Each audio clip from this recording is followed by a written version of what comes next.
Hi guys, welcome back to my channel. It's me Tembeka from Yizocom.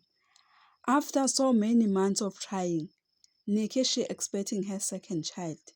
According to the media, the couple have been trying for another child, with the news kept secret due to their past difficulties of pregnancy.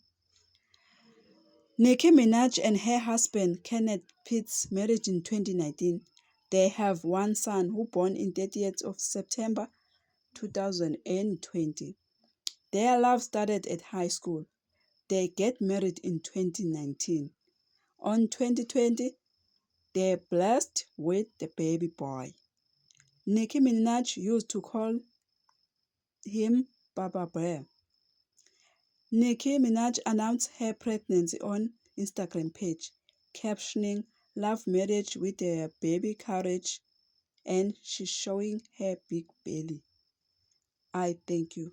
Please don't forget to subscribe, like, comment, and press notification button to be the first to see whenever I upload it.